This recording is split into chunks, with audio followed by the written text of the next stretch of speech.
keluarga kerajaan, selamat datang di Rock Ministry TV. Saya Anita, saya sangat senang menyambut saudara yang melihat video ini melalui YouTube channel atau di media sosial lainnya. Selamat datang di keluarga kerajaan Kristus. Kita percaya bahwa Tuhan kita adalah Tuhan yang kreatif. Dia memiliki banyak cara untuk mengarahkan, melatih, dan membangun setiap kehidupan orang percaya. Dia akan memberikan kejutan-kejutan yang luar biasa, bahkan di masa padang gurun yang kita alami. Karena itu, saya mengajak kepada saudara untuk membagikan kabar sukacita ini di seluruh aspek kehidupan saudara. Bahkan di sosial media yang kita punyai, biarlah apa yang kita post dapat membangkitkan iman mereka kepada Yesus Kristus. Sekali lagi, kami sangat senang menyambut saudara menjadi bagian dari keluarga Rock Ministry. Bagi saudara yang ingin mendapatkan info lebih tentang Rock Ministry, dapat subscribe YouTube channel dan follow media sosial berikut untuk mendapatkan update konten-konten yang membangun iman kita. Tuhan Yesus memberkati.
Warga kerajaan Allah, mari ciptakan waktu yang berkualitas untuk mengenal Yesus lebih lagi melalui program Voice of Victory.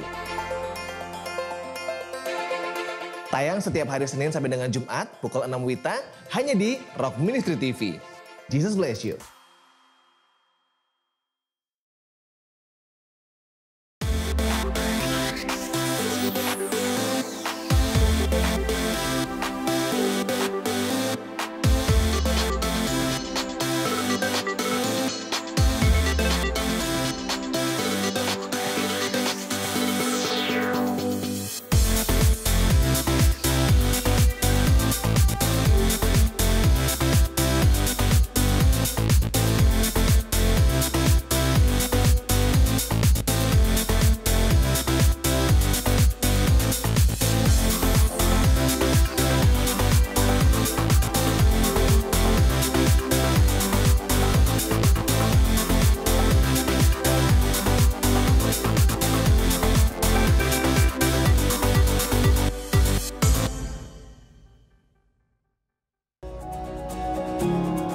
Rock Ministry telah merilis aplikasi mobile pertamanya dalam upaya membantu setiap warga kerajaan Kristus agar tetap terhubung dan dapat menggenapi panggilannya di dalam Yesus Kristus. Aplikasi ini berisi Alkitab, renungan, artikel, puji-pujian, video, audio khotbah, live streaming, dan banyak lainnya.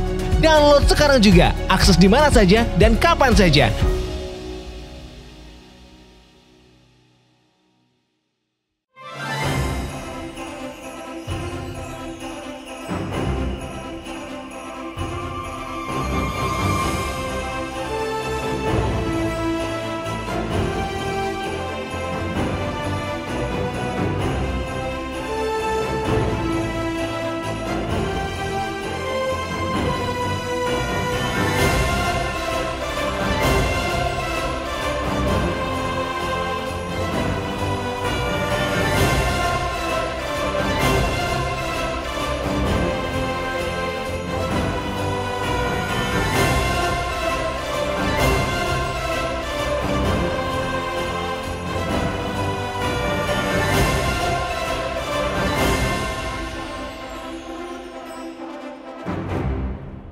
Mari sebelum kita memulai ibadah, saya undang Bapak Ibu, Saudara semuanya bisa berdiri bersama-sama.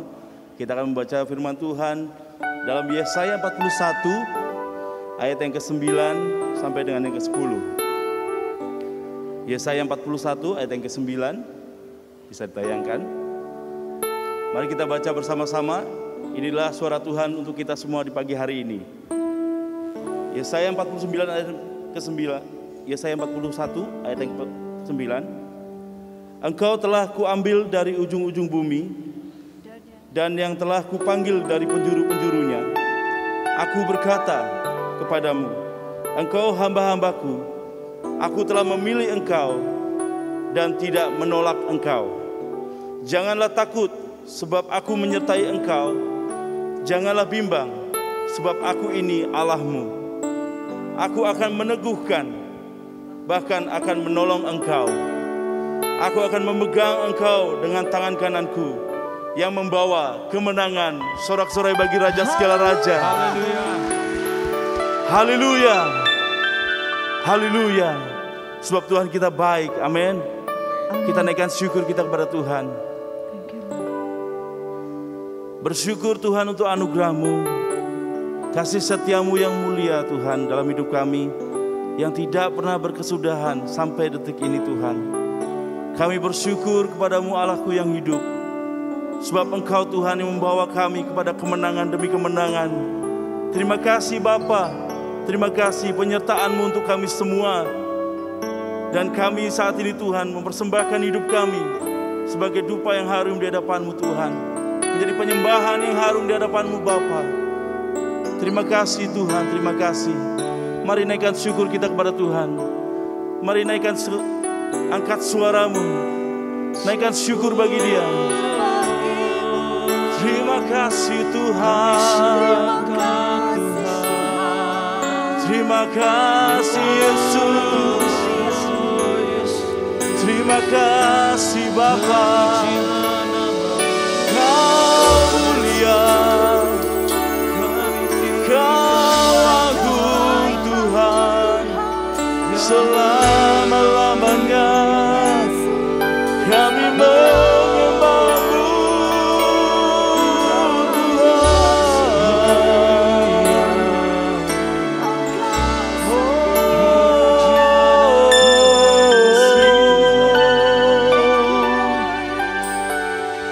Terima kasih Tuhan, terima kasih. Inilah kami Tuhan, dengan nyanyian syukur, pujian, sorak-sorai bagi nama-Mu Tuhan. Sebab Engkau adalah kemenangan kami, penolong kami, sumber segalanya bagi kami Tuhan. Terpujilah nama-Mu. Hai umat Tuhan yang percaya, sorakan haleluya. Dan sorakan amin. Mari kita datang ke hadirat-Nya dengan pujian syukur bagi Dia. Amin. Mari kita bertepuk tangan bersukacita. Come on.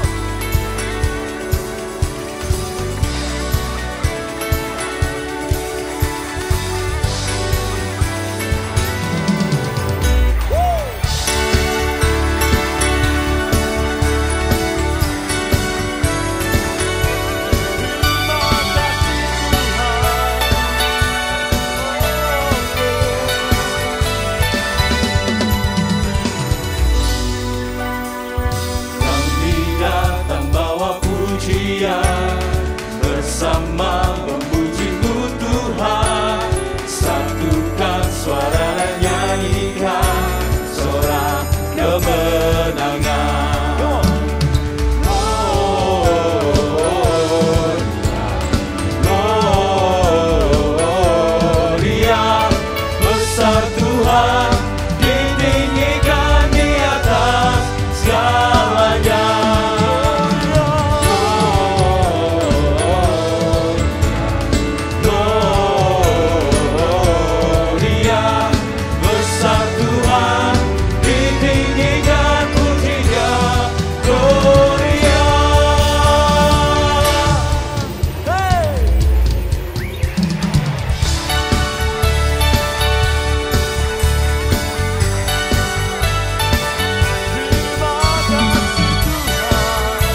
kasih Bapa.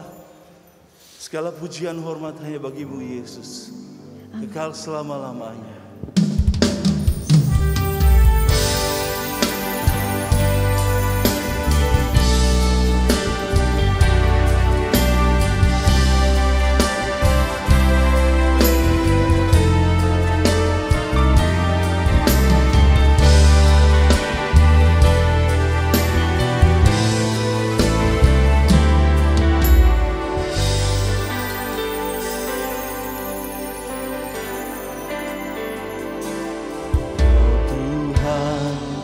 Yang selamatkanku, terima kasih Yesus. Kau Tuhan yang pulihkanku, terima kasih. Amin. Kau Tuhan yang sembuhkanku, terima kasih Yesus. Kau Tuhan memberkatiku, terima kasih.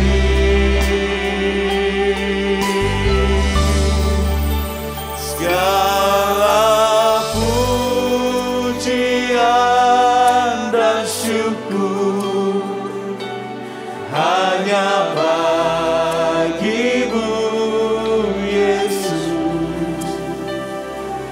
Dengan apakah ku balas kasih-Mu?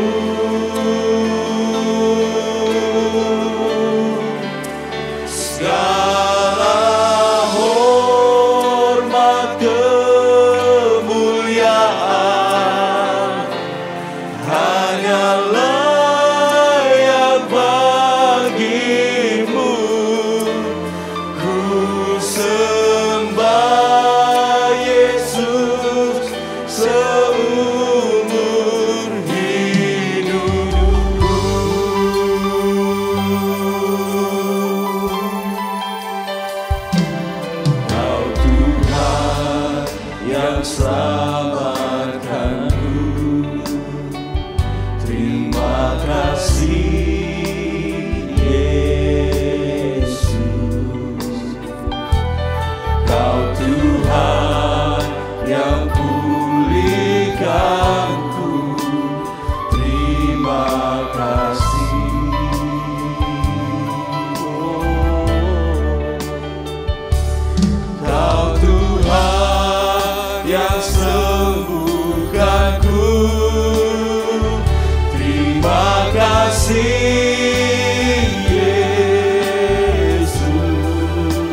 kuasa yang tak terbatas.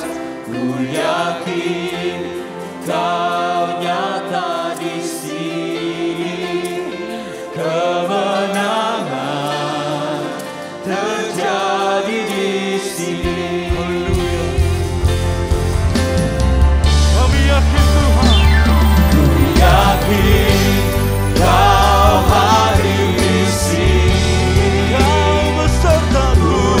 Rasakan kuasa yang tak terbatas. Ku yakin Kau nyata di sini, kemenangan terjadi di sini. Senang jiwaku memujimu, sungguh besar Kau Yesus. Segenap hatiku menyembahmu. Kau besar, Kau besar. Senang jiwaku memujimu, sungguh besar Kau Yesus. Senang hatiku menyembahmu. Kau besar, Kau besar. Kau besar, Kau besar.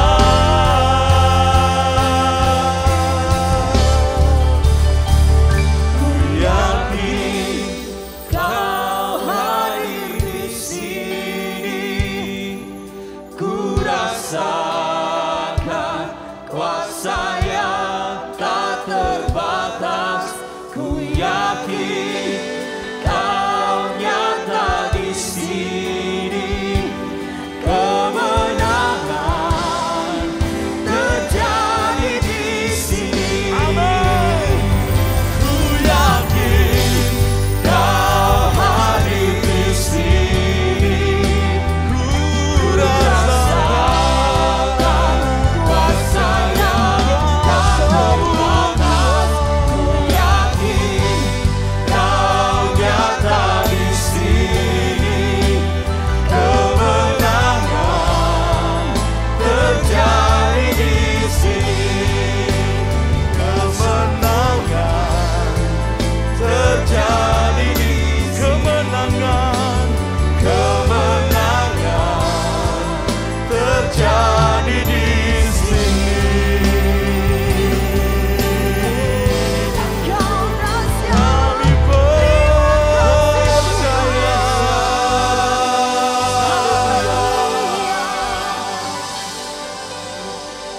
Haleluya, haleluya. Kuasa-Mu yang tak terbatas Tuhan. Amin. Firman-Mu yang menguatkan kami, menubuhkan kami. Dan Engkau Tuhan yang mengangkat kami, memulihkan kami. Sungguh kami bersyukur Tuhan.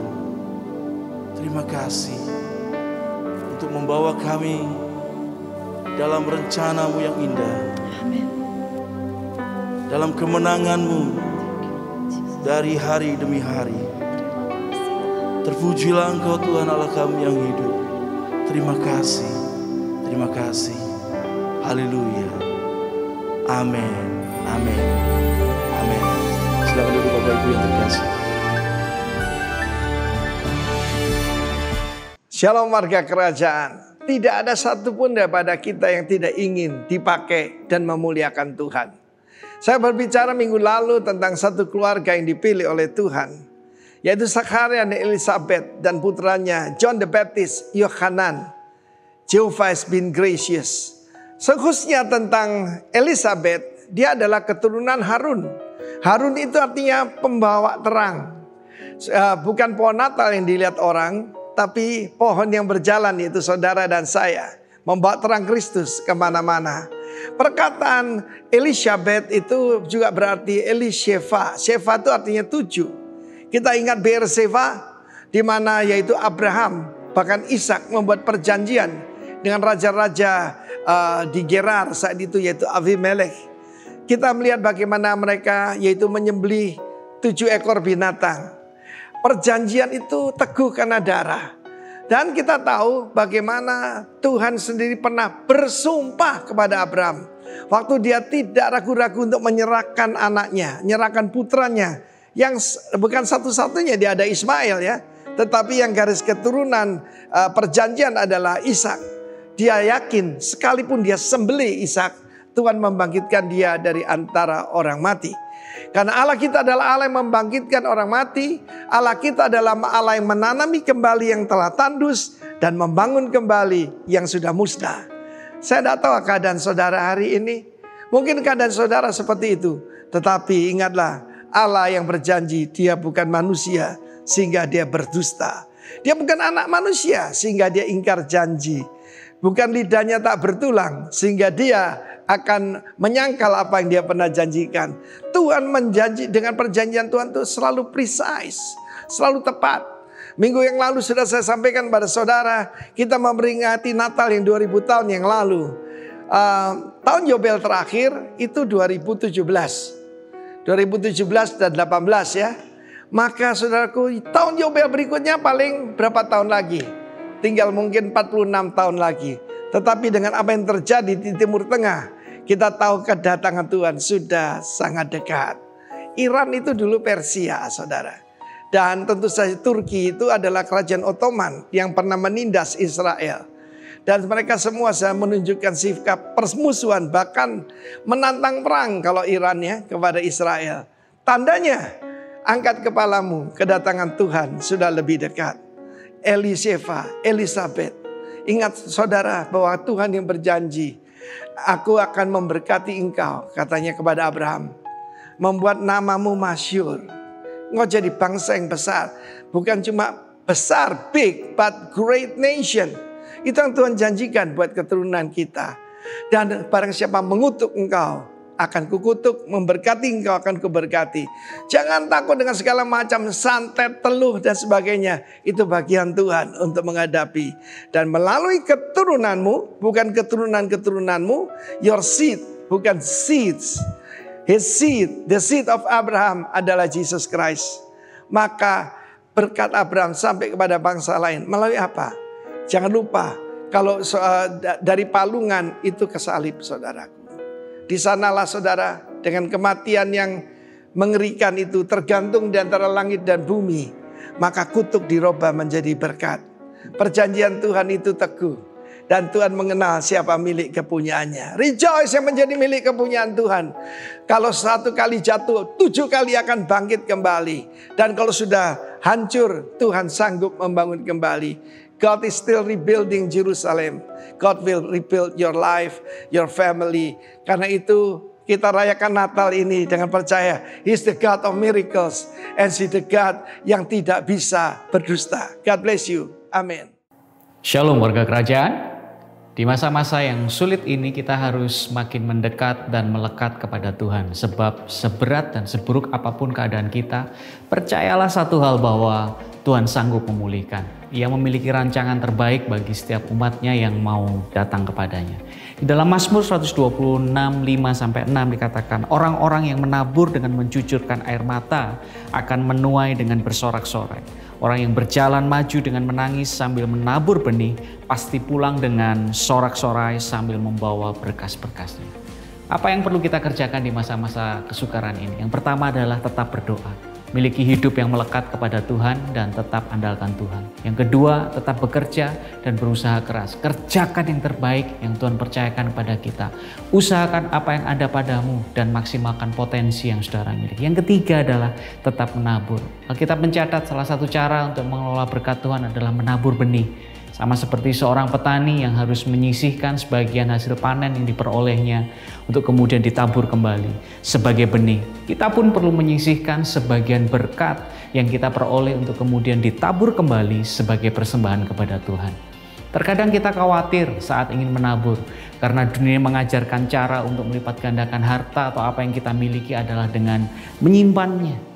Hal ini sungguh berbeda dengan cara yang Alkitab ajarkan. Prinsip penabur tidak akan membuat Anda kekurangan, tetapi justru itu adalah awal untuk mengalami hidup yang berkecukupan, bahkan malah berkelimpahan, untuk bisa menjadi saluran berkat bagi saudara kita yang lainnya.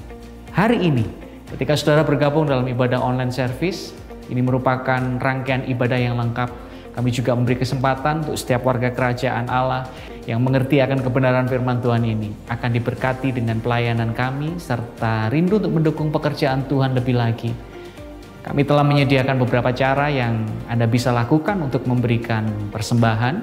Yang pertama dengan scan QR Code untuk electronic payment, serta rekening bank berikut ini untuk transaksi melalui internet banking ataupun bank transfer. Mari kita berdoa. Ajarkan kami Tuhan tetap bersyukur untuk segala apa yang terjadi dalam kehidupan kami. Dengan iman kami percaya Engkau tetap Tuhan yang berdaulat penuh atas kehidupan kami. Karena kami penyediaan pemeliharaanmu sempurna. Aku percaya Engkau adalah sumber segala berkat dan yang telah mencukupkan segala keperluanku. Menumbuhkan benih yang aku tabur di dalam ladangmu, ya Tuhan. Melipat gandakannya dan menjadikannya berbuah banyak. In Jesus' name, amen. Selamat menabur. Tuhan Yesus memberkati saudara. Mari kita hampiri Tuhan, kita berdoa sebelum kita dengar firman Tuhan pagi hari ini. Bapa di surga, kami mengucap syukur Engkau hadir di tengah-tengah kami pagi hari ini. Karena Engkau berjanji bahwa 2-3 orang berkumpul di dalam nama-Mu. Engkau ada di tengah-tengah kami. Engkau hadir karena janji-Mu Tuhan. Kami bersyukur buat hadirat-Mu dan kami percaya bahwa di mana ada roh Tuhan, ada kehadiran Tuhan. Di situ ada kemerdekaan, di situ ada kelepasan, di situ ada pemulihan, di situ ada kebenaran, di situ ada sukacita, damai sejahtera.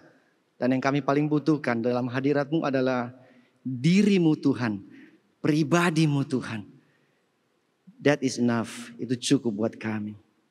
Urapi telinga kami, pikiran, mata, dan hati kami, supaya apa yang akan kami dengar, kami mengerti. Dan izinkan mata kami terbuka melihat kebenaran Tuhan. Dan hati kami bisa menerima dan meresponinya dengan baik dan benar. Karena kami sangat yakin, jika kami punya benih yang baik, jatuh di tanah yang baik, akan menghasilkan pohon yang baik. Dan pohon yang baik menghasilkan buah yang baik. Hanya di dalam nama Tuhan Yesus Kristus, Juru Selamat kami sudah berdoa dan mengucap syukur. Dan semua jemaat yang setuju dengan saya sama-sama berkata, amin, amin. Shalom. Selamat pagi semuanya. Halo, selamat pagi. Apa kabar? Saya nggak tahu siapa yang ajar saudara untuk jawab serempak sama kata luar biasa itu. Tetapi wow, terima kasih untuk kesempatan pagi hari ini saya bisa berdiri depan saudara dan menyampaikan firman Tuhan. Ini kali yang kedua apa yang ketiga. Dan yang belum kenal saya, perkenalkan, nama saya Henry Hehanusa. Saya melayani di Rock Riverside atau lebih dikenal sebagai Rock Dalung, sebagai service pastor di sana. Dan pagi hari ini saya sangat senang sekali bisa ada di tengah-tengah Bapak Ibu semua untuk menyampaikan firman Tuhan. Dan firman ini saya beri judul terang. Ya, bukan karena memang kita lagi dalam suasana Natal Advent untuk menantikan kelahiran Yesus, mengenang dan merayakan kelahiran Juru Selamat. Tetapi terang di sini bukan hanya dikhotbahkan sesekali dalam setahun, khususnya bulan Desember. Tetapi terang saudara harus terima dan saudara harus punya di bulan Januari, Februari, Maret, dan bulan-bulan yang lain. Ada amin di rumah Tuhan? Nah, terang ini saya juga tidak ambil karena ada sebuah slogan dari sebuah iklan. Terus terang, Philip terang terus. Atau saya plesetin terus terang, Yesus terang terus. Tetapi terang ini sangat penting sekali dalam kehidupan orang percaya. Saya punya sebuah cerita yang saya akan mendahului khotbah saya. Ada 2 orang gila atau 2 orang yang tidak waras. Mereka berada di dalam sebuah kamar, di satu kamar yang sama.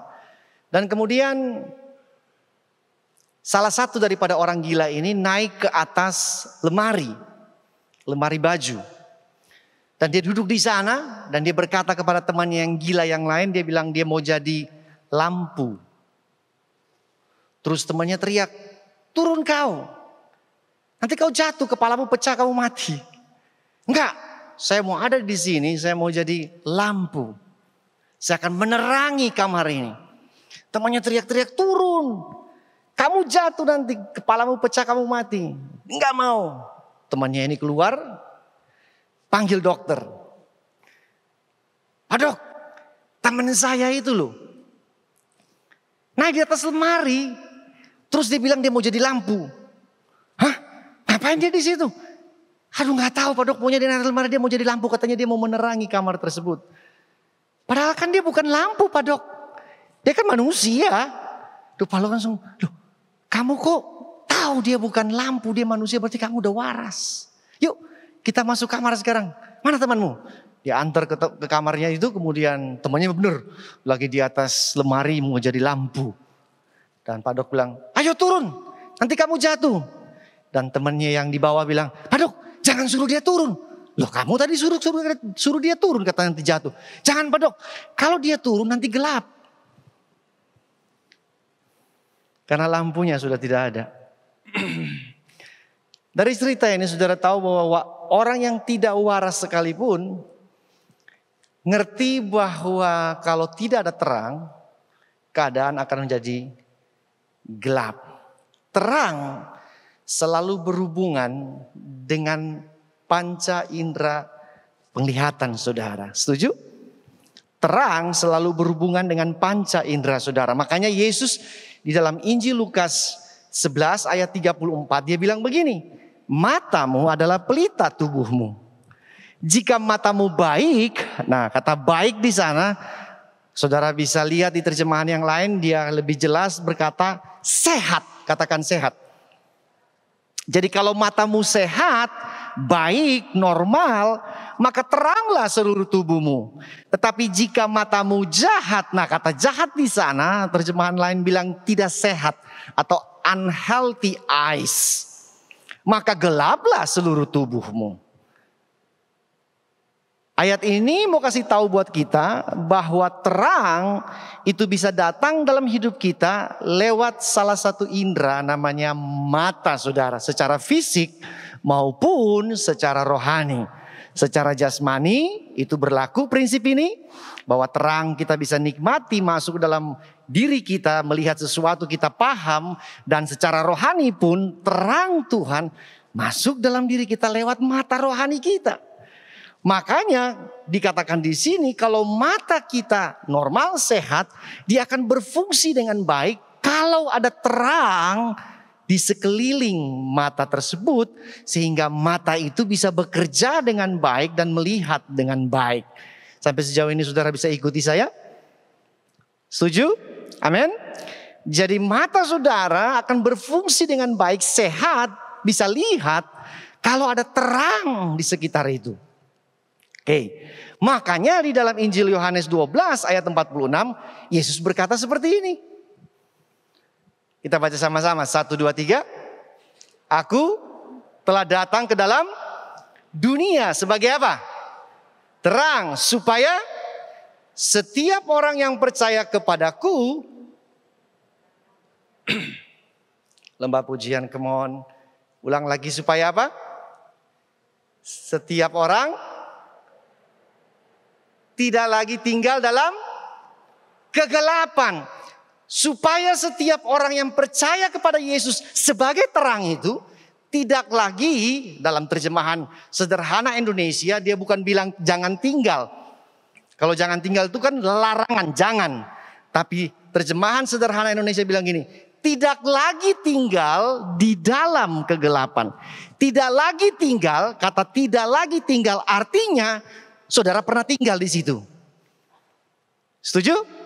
Tidak lagi tinggal artinya kita punya kediaman, kita punya habitat, kita punya tempat tinggal itu sebenarnya di dalam Sehingga Yesus bilang kalau percaya kepada Dia sebagai terang, kita tidak lagi tinggal di dalam kegelapan, tetapi kita pindah ke habitat yang baru yang disebut dengan habitat terang. Jadi kalau orang yang tidak percaya kepada Kristus, tidak datang kepada Kristus sebagai terang, dia tetap tinggal di dalam habitat yang namanya gelap.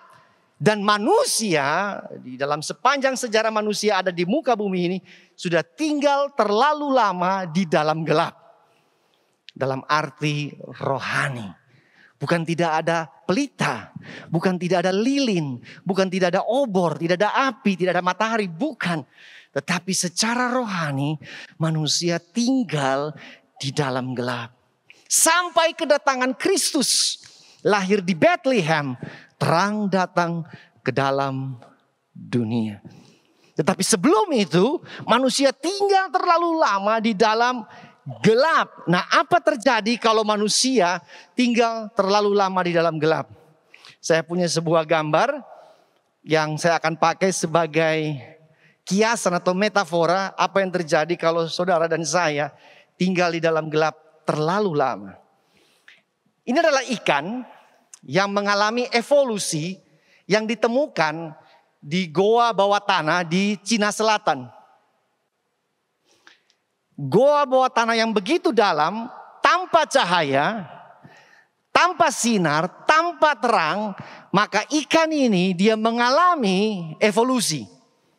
Perubahan. Di mana perubahannya kalau Bapak Ibu bisa lihat? Roh lembah pujian. Perubahannya terjadi di mana? Di mata. Ikan ini harusnya punya mata. Tetapi karena ratusan tahun, mungkin ribuan tahun, dari generasi-generasi sebelumnya, dari nenek moyang sebelumnya, mereka tidak pernah bersentuhan dengan terang atau cahaya.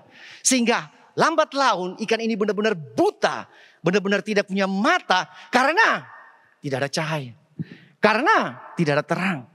Sehingga dia benar-benar totally blind. Makanya disebut blind fish. Mereka hanya berenang dengan insting. Mereka hanya berenang dengan apa itu? Perasaan mereka, dengan intuisi mereka. Cari makanan di mana dengan penciuman mereka. Tapi dia sama sekali tidak bisa melihat. Walaupun dia bisa melihat. Tetapi karena tidak adanya terang. Mereka hidup dalam gelap.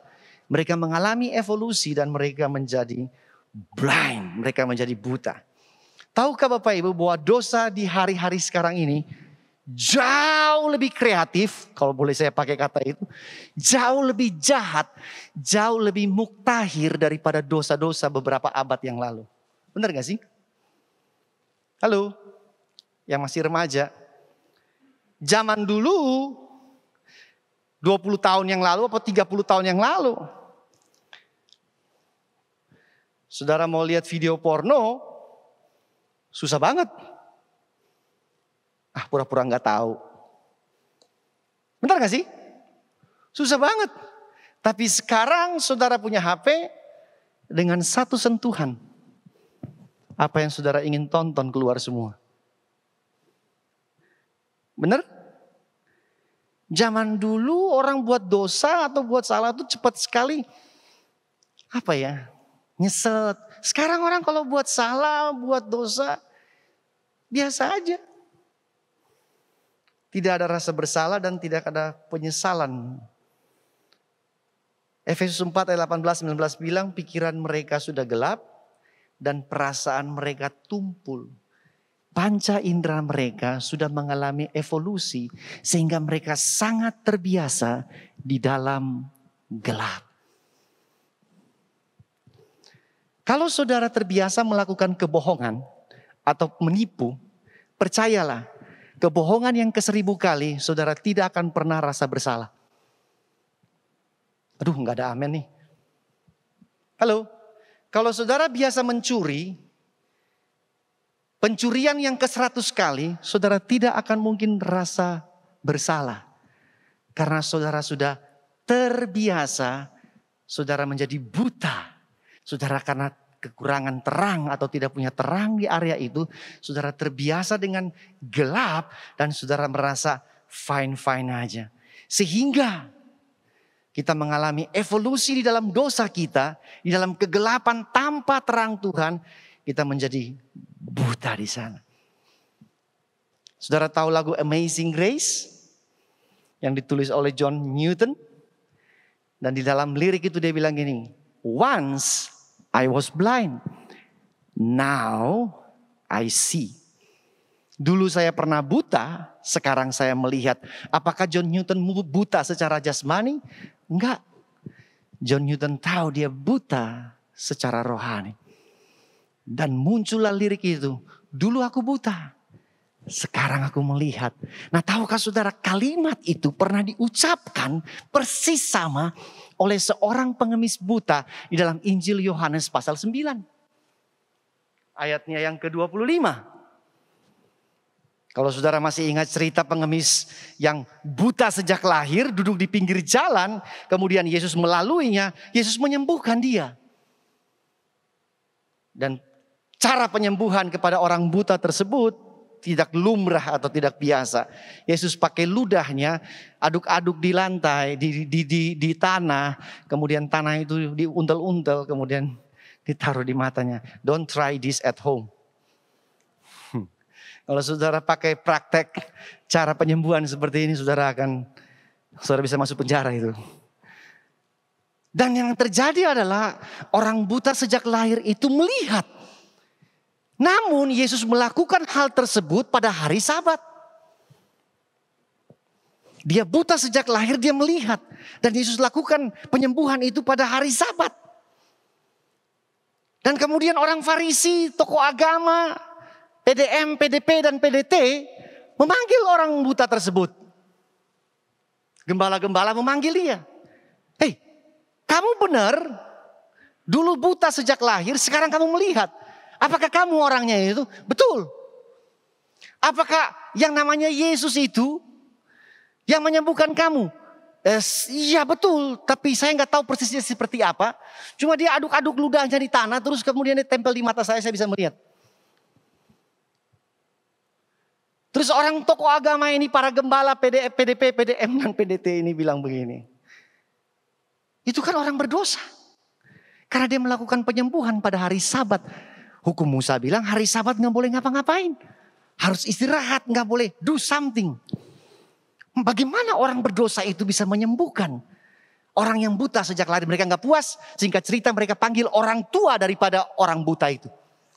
Bayangin, dia cari saksi lebih tinggi lagi. Panggil orang tua karena kenapa? Orang tuanya melahirkan, ada akte kelahiran. Kondisinya dia waktu lahir memang benar buta enggak? Atau jangan pura-pura buta. Kemudian datang orang tuanya berdiri di depan para ahli Farisi itu, tokoh agama itu, dan bilang, memang betul Pak, dia waktu lahir buta. Tapi kami juga nggak tahu bagaimana sampai dia bisa lihat sekarang. Bapak tanya sendiri aja kepada orang buta tersebut karena dia sudah cukup dewasa untuk ditanyakan. Mereka balik lagi ke orang buta tersebut, tanya hal yang sama sampai dia jengkel. Sampai orang buta tersebut bilang begini, kok kamu nggak percaya? Nah, ayat 25 bilang begini. Yang aku paling tahu adalah dulu aku buta, sekarang aku melihat. Itu aja. Selanjutnya saya nggak tahu apa-apa. Yang saya tahu, once I was blind, now I see. Kemudian Farisi ini ribut besar dan mereka menuduh Yesus sebagai orang yang melakukan dosa di dalam hari Sabat. Perhatikan baik Bapak Ibu.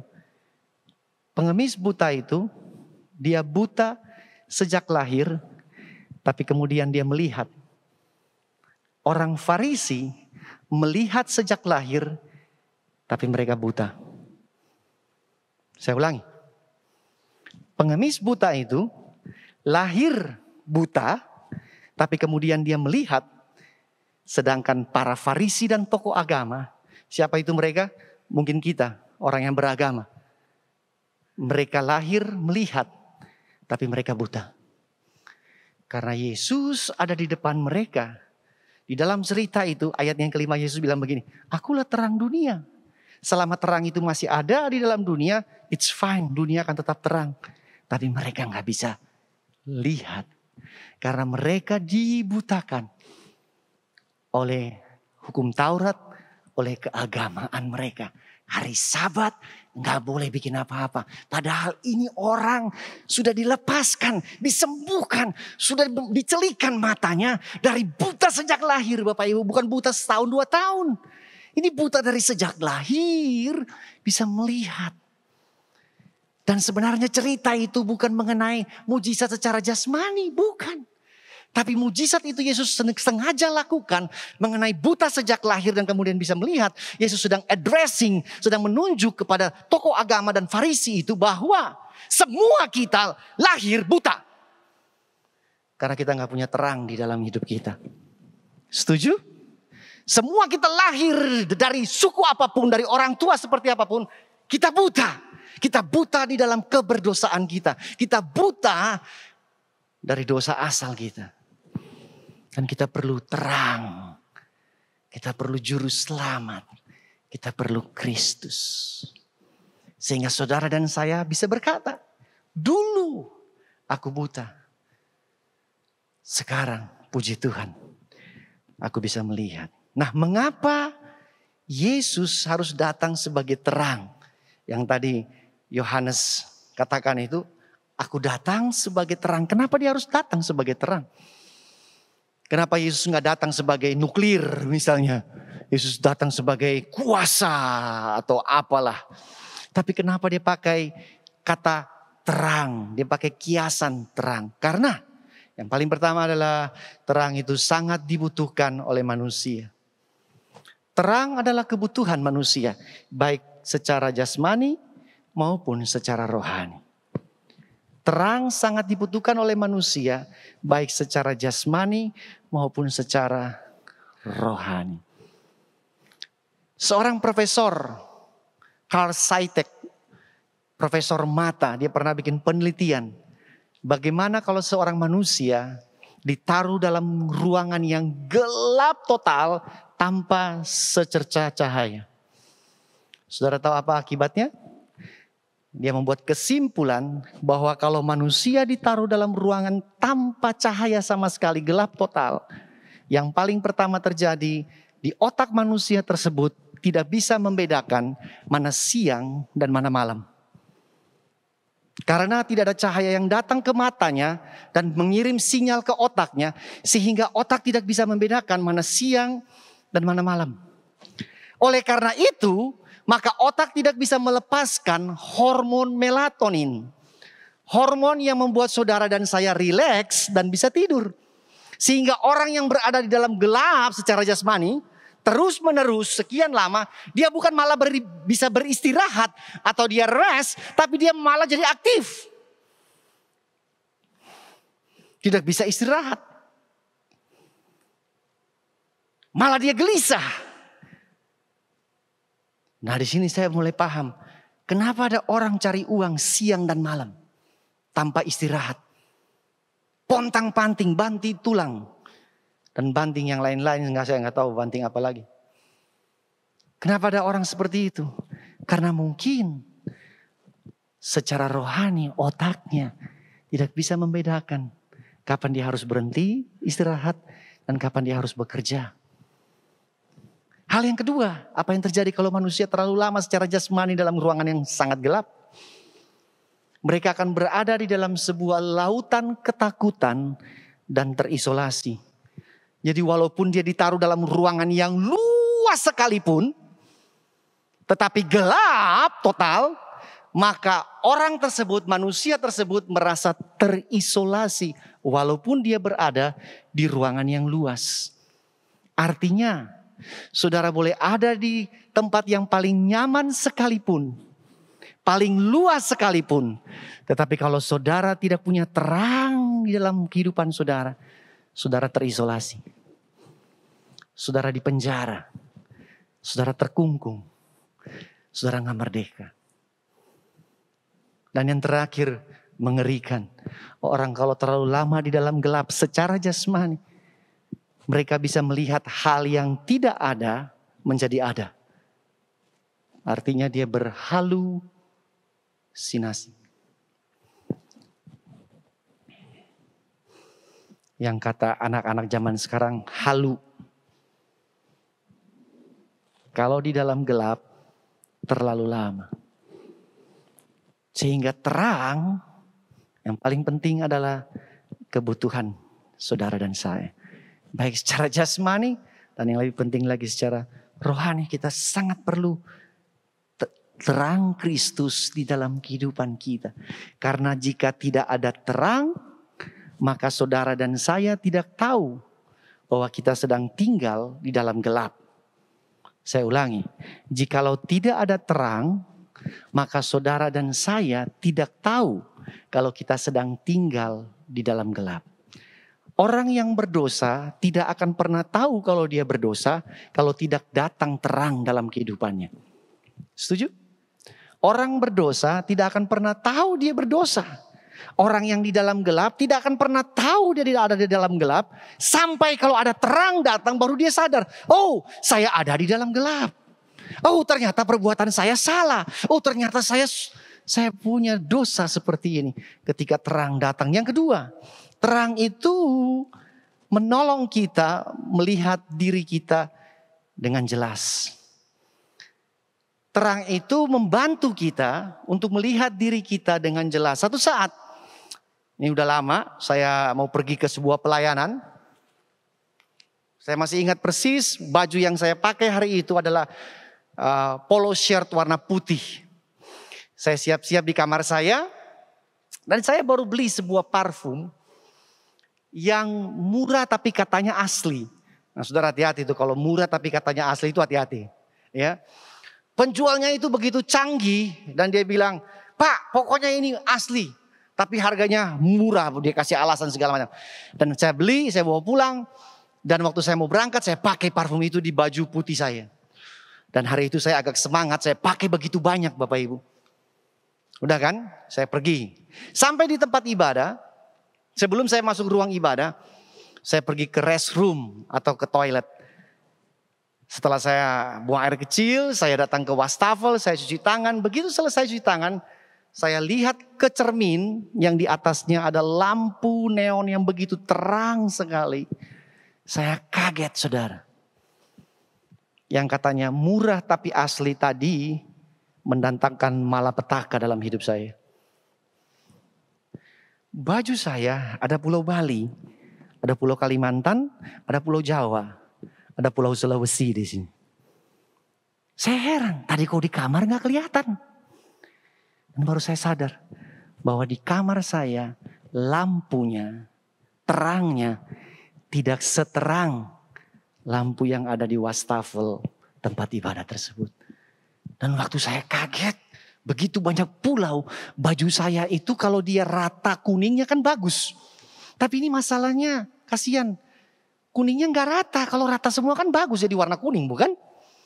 Tapi ini kuningnya belang-belang. Dan hari itu Bapak Ibu tahu, saya waktu khotbah, saya menghindar dari terang.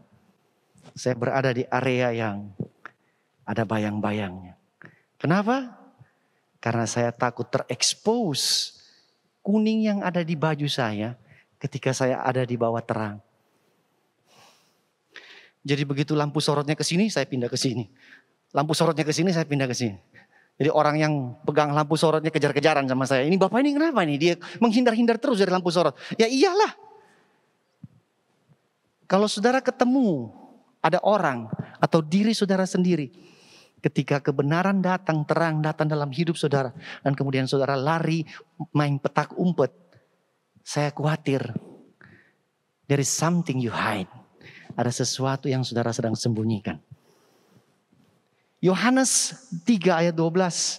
Yohanes 3 ayat 19. Dan inilah hukuman itu. Hukuman ini hanya terjadi kalau terang datang ke dalam dunia. Nah, hukumannya di sini. Koma. Tetapi manusia lebih apa? Menyukai kegelapan daripada terang. Sebab perbuatan-perbuatan mereka jahat. Perbuatan-perbuatan mereka jahat ini siapa? Bukan yang di luar sana. Tetapi semua yang ada di dalam ruangan ini. Ayat 20 bilang, sebab barang siapa berbuat jahat membenci terang. Dan tidak dapat datang kepada terang tersebut karena kenapa? Supaya perbuatan-perbuatan jahat itu tidak nampak. Jelas. Seperti baju saya tadi, saya menghindar dari terang supaya warna kuning kepulauan-kepulauan itu tidak terekspos.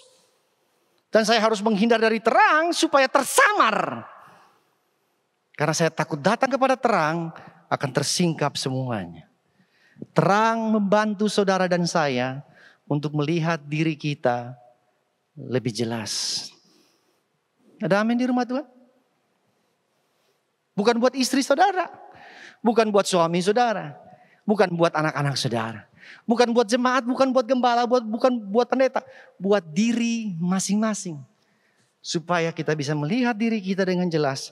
Masih ada enggak bercak-bercak itu dalam kehidupan kita. Dan yang terakhir, terang yang ada pada diri kita menolong orang lain untuk melihat dengan jelas. Terang yang ada pada diri kita menolong orang lain untuk melihat dengan jelas. Karena kenapa? Karena Yesus berkata, kamu adalah terang dunia. Siapa terang dunia? Yang ada duduk di dalam ruangan ini. Terang dunia. Nah, terang yang ada pada saudara dan saya buat apa? Buat ini. Menolong orang lain untuk bisa melihat dengan jelas. Kenapa? Karena mereka nggak punya terang. Karena kita sudah berevolusi di dalam dosa. Kita udah buta. Tidak pernah bersentuhan dengan cahaya. Tidak pernah bersentuhan dengan kebenaran. Sehingga kita udah buta. Sehingga saudara yang mendapat kasih karunia. Kita bawa terang itu. Karena Yesus bilang kita adalah terang dunia. Kita datang untuk menolong orang lain. Menolong. Bukan merongrong atau menghakimi dia. Dengan terang yang ada padamu. Terang itu membantu orang lain supaya bisa melihat dengan jelas. Bukan menyerang orang lain supaya matanya silau.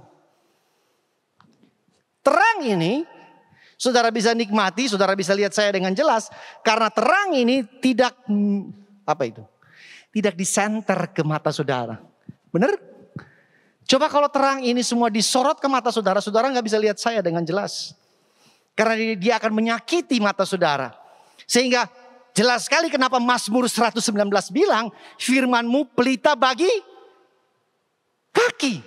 Kenapa enggak mata, Pak? Oh iya enggak bisa, karena terang itu kalau kena mata malah enggak bisa lihat. Setuju? Terang itu harus ke bawah. Supaya refleksi daripada terang itu kita bisa nikmati. Bukan disenter ke mata. Terang yang ada pada saudara bukan disenter ke mata orang lain. Tetapi membantu orang lain bisa melihat dengan jelas dirinya dan sekelilingnya. Artinya terang yang ada pada kita bukan dipakai untuk menghakimi orang lain yang tidak punya terang. Ada amin di rumah Tuhan? Makanya Yesus bilang begini. Penghakiman itu seperti seseorang yang melihat selumbar. Apa itu selumbar? Kotoran mata yang ada di mata orang lain. Tapi balok yang besar di matanya sendiri dia gak bisa lihat. Saudara tahu dalam terjemahan sederhana Indonesia bilang begini. Kuman yang di seberang dia bisa lihat. Tapi gajah yang di pelupuk mata. Gajah, saudara tahu gajah? Bukan semut, gajah. Yang di pelupuk matanya dia gak bisa lihat. Dia hakimi kumannya. Kuman itu bakteri saudara yang harus pakai mikroskop. Dia bisa lihat di seberang lautan. Tapi gajah yang di pelupuk matanya dia gak bisa lihat. Dia pakai terang itu untuk menghakimi orang lain. Dan saya memberitahu orang yang suka menghakimi orang lain. Kemungkinan besar orang tersebut kurang cahaya atau terang untuk berkaca bagi diri sendiri. Amin. Orang yang suka menghakimi orang lain kemungkinan besar orang itu sendiri terangnya kurang buat dirinya berkaca bagi dirinya sendiri bahwa dia tidak lebih baik daripada orang lain. Terang itu datang buat kita supaya kita tahu diri bahwa kita tidak lebih baik daripada orang lain. Setuju? Kita masih berdosa, masih bisa melakukan dosa, sama seperti orang lain. Cuma kita mendapat kasih karunia Tuhan. Kita boleh menjadi terang dunia. Kita bantu orang lain supaya terang itu bisa datang kepada mereka dan mereka terbantu. Terang yang ada pada saya bukan membuat saya terlihat lebih baik daripada orang lain. Tetapi terang pada saya membantu orang lain menjadi lebih baik. Terang yang ada pada saudara dan saya, terang Kristus yang ada pada saudara dan saya, bukan membuat saudara terlihat lebih baik daripada orang lain. Dan kita menjadi sombong, kita menjadi suka menghakimi, kita menuduh orang lain bahwa orang lain lebih jelek, lebih gelap. Tapi terang yang ada pada kita, itu untuk membantu orang lain menjadi lebih baik dengan cara terang pada kita itu menuntun mereka dan menunjukkan kepada mereka bahwa mereka harus datang kepada terang yang sebenarnya, yaitu Kristus. Amin. Tetapi kalau terang yang ada pada saudara, saudara bukan pakai untuk membantu dia untuk melihat, tapi saudara dan saya pakai untuk senter matanya, dia nggak bisa lihat Kristus. Karena dia silau. Matanya jadi kunang-kunang, jadi gelap. Karena cahayanya saudara senter ke matanya. Dia bukan datang kepada Kristus, tapi dia malah mencela saudara. Makanya di dalam Matius 5 ayat 16 bilang, perbuatan baikmu itu seperti terang di mana orang lihat dan mereka akan memuliakan Bapamu yang di surga. Terang kita itu menuntun orang lain sebagai petunjuk bagi orang lain datang kepada Kristus. Terang bukan dipakai untuk menghakimi, tetapi terang dipakai lewat teladan kita untuk supaya kita bisa menjadi penuntun dan penunjuk untuk orang lain datang kepada Kristus. Berapa banyak, termasuk saya, kita gagal dalam hal ini.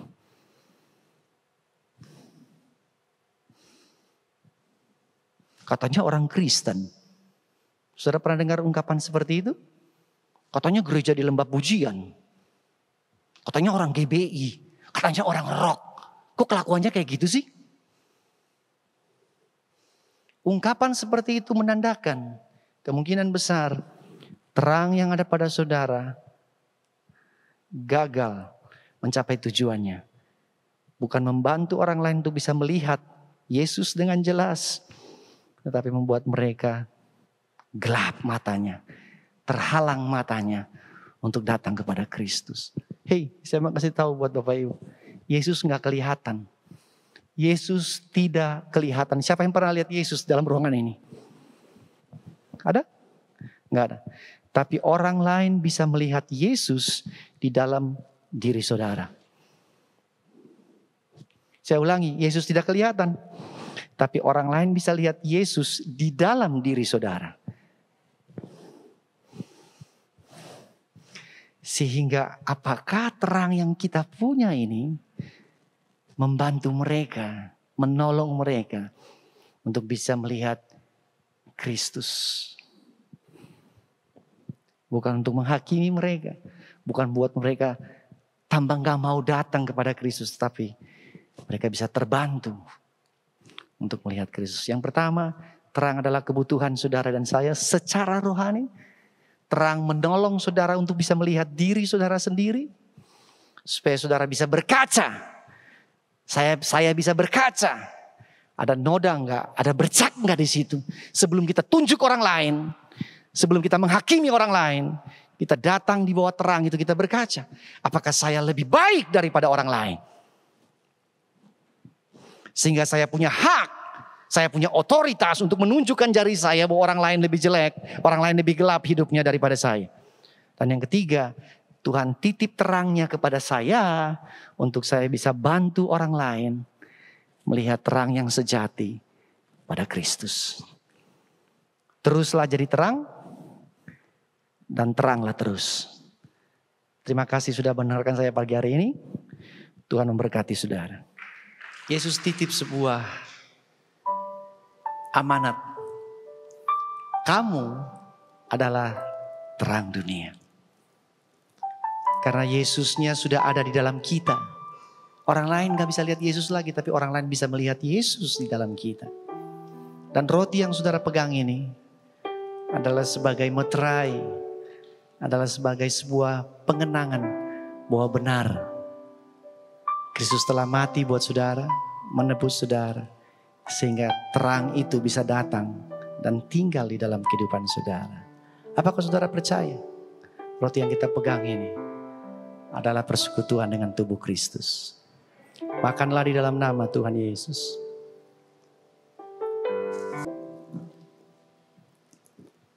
Pagi hari ini kalau ada di antara saudara, dan saudara merasa, Pak, kok hidup saya gelap banget? Hei, Yesus bilang aku datang sebagai terang. Jangan tinggal lagi di dalam kegelapan.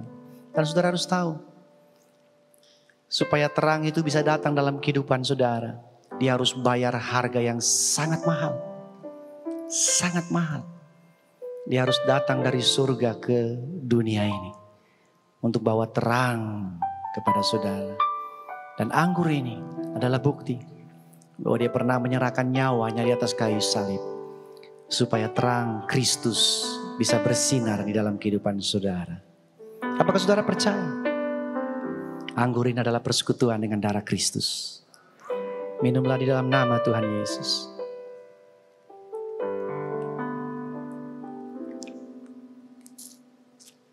Kalau boleh kita ambil 1-2 menit, saudara datang kepada Tuhan dan saudara mengucap syukur buat dia. Say something good, something nice, something beautiful to God. Ucapkanlah sesuatu yang baik, yang manis, yang indah buat Tuhan. Mari jemaat Rock Lembah Pujian, katakan sesuatu kepada Tuhan pagi hari ini. Terima kasih-Mu, penyembahan-Mu, pujian-Mu, rasa syukur. Mungkin saudara mau mengungkapkan penyesalan-Mu. Say it. Katakan buat Tuhan. Karena dia terang yang baik buat saudara. Terang yang baik buat saudara.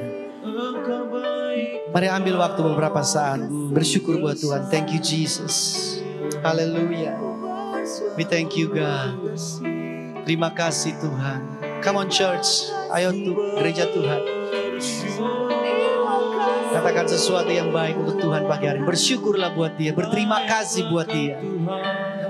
Karena dia sudah menebus saudara, sehingga terangnya bisa datang dalam hidup saudara. Yes.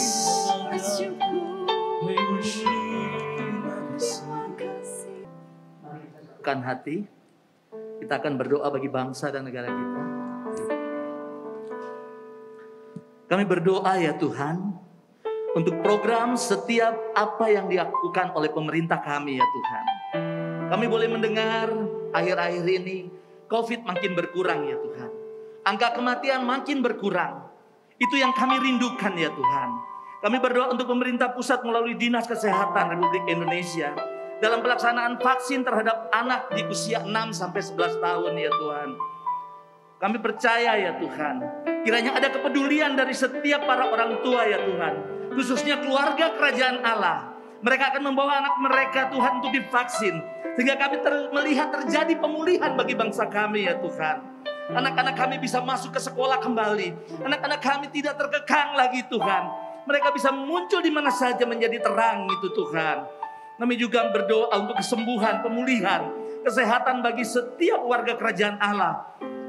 Baik itu sakit jasmani, apapun jenis penyakit itu ya Tuhan. Mujizat Tuhan terus terjadi. Kesembuhan terjadi dalam nama Tuhan Yesus. Kami juga memberkati Tuhan persiapan ibadah Natal Tuhan. Ketika perayaan ibadah Natal untuk umum, Natal generasi muda, di Indonesia juga di segala bangsa, kami percaya Tuhan semua untuk memuliakan nama-Mu.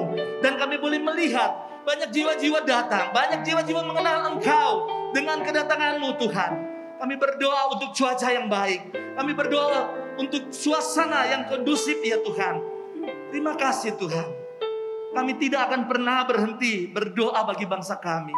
Hanya di dalam nama Tuhan Yesus Kristus. Baik warga kerajaan, sebelum kita menerima berkat Tuhan, berikan salam sehati pada kanan kiri saudara dan katakan kita adalah anak-anak terang. Puji Tuhan, mari kita angkat kedua tangan kita arahkan pandangan kita ke atas. untuk menerima berkat Tuhan ini. Tuhan memberkatimu dan melindungimu. Tuhan menyinarimu dengan wajah-Nya dan memberikan kasih karunia kepadamu. Tuhan menghadapkan wajah-Nya kepadamu dan memberikan kepadamu damai sejahtera. Dan Tuhan akan mengangkat engkau menjadi kepala dan bukan menjadi ekor. Engkau akan tetap naik dan bukan turun. Sehingga engkau dapat menjadi anak-anak terang yang menjadi saksinya, menjadi duta kerajaan Allah. Dimanapun juga engkau berada, hidupmu dapat menjadi berkat. Sebab Tuhan, Dia sendiri yang akan berjalan di depanmu. Dia sendiri yang akan menyertai engkau. Dia tidak akan membiarkan engkau dan tidak meninggalkan engkau. Jangan takut, sebab kasih karunia Tuhan Yesus dan kasih Bapa dan persekutuan dengan Roh Kudus menyertai kita semua. Pulanglah dan terima berkat Tuhan ini dalam nama Bapa, Putra, dan Roh Kudus, di dalam nama Tuhan Yesus Kristus yang sudah menerima berkat dan siap untuk menjadi berkat. Katakan amin.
Rock Ministry telah merilis aplikasi mobile pertamanya dalam upaya membantu setiap warga kerajaan Kristus agar tetap terhubung dan dapat menggenapi panggilannya di dalam Yesus Kristus. Aplikasi ini berisi Alkitab, renungan, artikel, puji-pujian, video, audio khotbah, live streaming, dan banyak lainnya.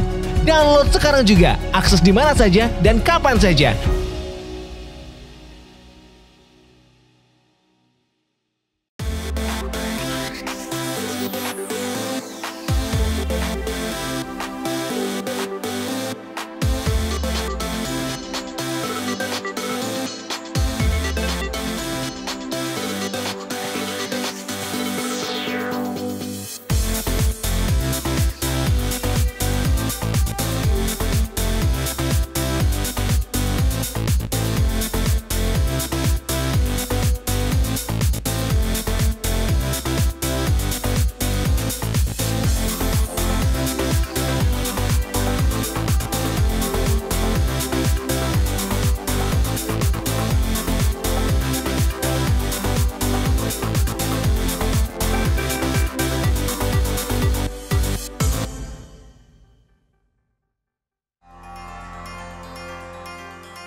Warga kerajaan Allah, mari ciptakan waktu yang berkualitas untuk mengenal Yesus lebih lagi melalui program Voice of Victory. Tayang setiap hari Senin sampai dengan Jumat pukul 6 WITA hanya di Rock Ministry TV. Jesus bless you.